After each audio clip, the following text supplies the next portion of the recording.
Elden Ring VR looks like the ultimate immersion, but the moment you actually play it, everything starts falling apart. This isn't a showcase of VR's future, it's a test of its limits. Today, Elden Ring VR shows us exactly where VR breaks. You see the footage, you see the dream. Elden Ring in VR, it looks incredible, doesn't it? To scale, the monsters, the sheer epicness of it all. You think to yourself, this is it, this is the future, but you're wrong. This isn't the future of VR, this is where the dream breaks. Elden Ring VR, it's the ultimate test case, a grand experiment pushing the boundaries of what we thought was possible. On paper, it's a perfect match, a breathtaking world, rich with detail and lore, finally experienced from the inside. The promise is total immersion, to not just see the lands between, but to be there. The sense of scale is overwhelming. Standing at the foot of the Erd Tree, it's not just a big heg anymore. It feels real, tangible. Every towering castle, every sprawling vista, it's all given a new dimension of presence. You're no longer just controlling a character on a screen. You are the tarnished. The world isn't a backdrop. It's an environment you inhabit. That feeling is intoxicating. For the first few hours, it's pure magic. You wander through Limgrave, marveling at the scenery. And for a moment, you believe the hype. This is what VR was made for. But then, you get into your first real fight, and the illusion shatters. The core of Elden Ring is its combative precise, demanding dance of timing and positioning. On a flat screen with a controller, it's a masterpiece of design. In VR, it's a chaotic mess. The camera, once your window to the world, becomes your worst enemy. It's locked to your head movement that the game's dodge roll mechanic wants to wrestle control away, sending your viewpoint tumbling in a disorienting spin. You're fighting the game's camera system and your own instincts simultaneously. Then there's the input overload. Your hands are now your weapons, but swinging a virtual sword lacks the tactile feedback of a button press. Hits don't connect with the satisfying impact you expect. Your weapon clips through enemies. The latency between your swing and the game's reaction feels just off enough to break the flow. What was once a test of skill becomes a frustrating battle against the controls themselves. This isn't just a technical hiccup, it's a fundamental conflict between how the game was designed and how VR works. Beyond the technical issues, there's a problem no mod can fix: the human body. Elden Ring demands marathon-length play sessions and dozens of attempts to defeat a single boss. On a couch, that's a test of mental fortitude. In VR, it's a test of physical endurance. Imagine swinging your arms, twisting your body, and craning your neck for hours on end.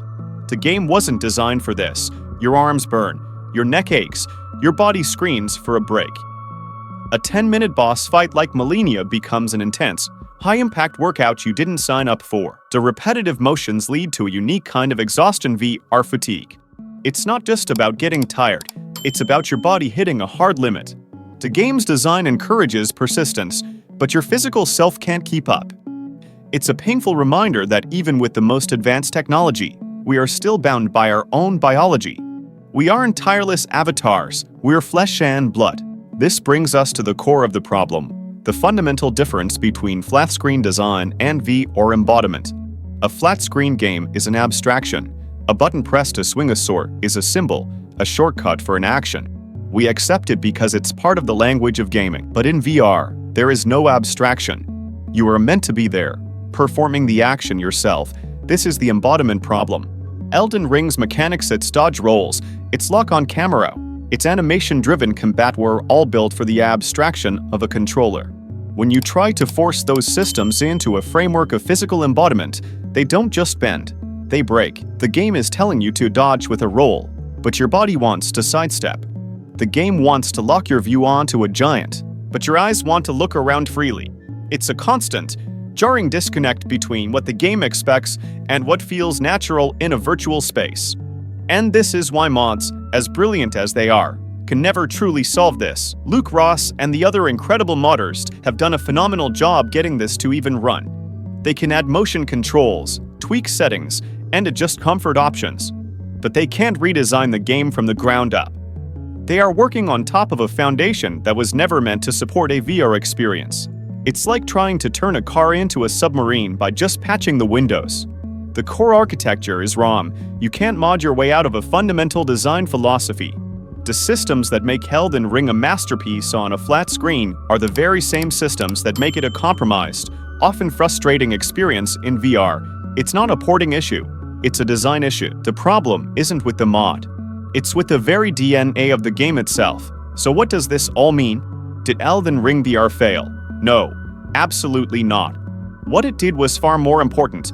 It revealed the true limits of modern virtual reality. The barrier isn't graphical fidelity or processing power.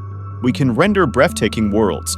The real barrier is design and ergonomics. It's about understanding the unique demands of the human body and building experiences that respect those limits, not fight against them. Elden Ring VR is a beautiful, ambitious, and deeply flawed experiment. It showed us the dream, but it also gave us a sobering wake-up call. The future of VR won't be about porting the biggest flat-screen games. It will be about creating new experiences, built from the ground up for the medium, that understand what it truly means to be present in a virtual world. Elden Ring VR didn't fail. It exposed the limit, and in doing so, it showed us the path forward. Elden Ring VR doesn't fail because it's a mod. It fails because VR still isn't designed for games like this. Every system in Elden Ring was built for distance, abstraction, and camera control. VR removes all three and exposes the cost. Dodging becomes physical strain. Boss fights become exhausting. Camera logic becomes discomfort. Mods like this are valuable, not because they succeed, but because they reveal the real constraints of VR design. The limitation isn't GPU power or resolution anymore. It's human ergonomics, interaction design, and pacing.